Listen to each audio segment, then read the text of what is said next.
Cette Volkswagen Golf ressemble à une Golf et pourtant elle est un peu différente. Sous le capot, point de motorisation essence ou diesel. Le constructeur allemand continue de développer sa gamme électrique et après la e-Up, voici la e-Golf. La Golf électrique, elle rentre dans un programme global qui est donc le programme d'électromobilité de Volkswagen. On a commencé avec des hybrides il y a 3 ou 4 ans de ça, avec le Touareg et avec la Jetta.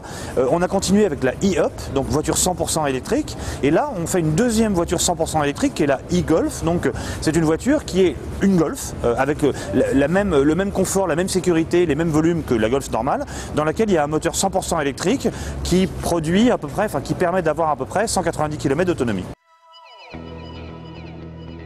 À l'inverse de Nissan avec la Leaf, Volkswagen ne crée pas un nouveau modèle, mais adapte l'existant.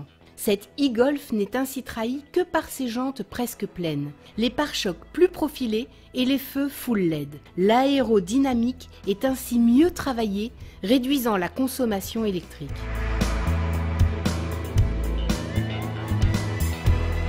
L'Auto affiche ici un modeste 160 km/h de vitesse maxi.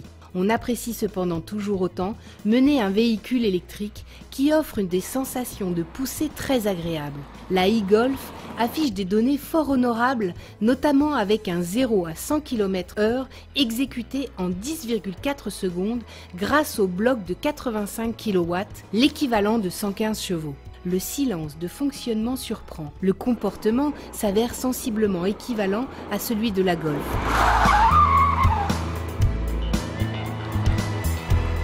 Concernant l'autonomie, Volkswagen se contente d'annoncer 190 km, un chiffre dans la moyenne du marché.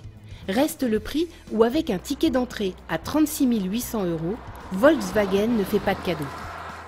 L'arrivée prochaine d'une Golf GTE hybride rechargeable de 204 chevaux avec une autonomie de 50 km en électrique et 939 km en mode combiné devrait compliquer la tâche de cette e-Golf. Celle-ci, la bonus déduit, la Golf électrique, vaut 30 500 €. La Golf GTE qu'on sort en septembre, le prix n'est pas encore déterminé, mais qu'est-ce qu'on peut dire? En fait, elle porte bien son nom, GT. Donc elle sera dans des environnements de prix proches de la GTI. On ne fait pas de prévision sur ce marché parce qu'il est franchement balbutiant. Le marché électrique pur en France, il est de moins de 10 000 voitures, voire même entre 5 et 10 000. Donc si vous voulez prévoir des volumes et s'engager dessus à l'heure actuelle, pour moi, c'est un petit peu trop tôt.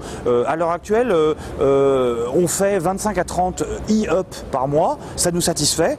Disons qu'on espère faire des volumes à peu près comparables avec la e-Golf. D'ici 2021, la moyenne de CO2 rejetée par les modèles au catalogue d'un constructeur ne devra pas excéder 95 grammes. La e-Golf y participe déjà.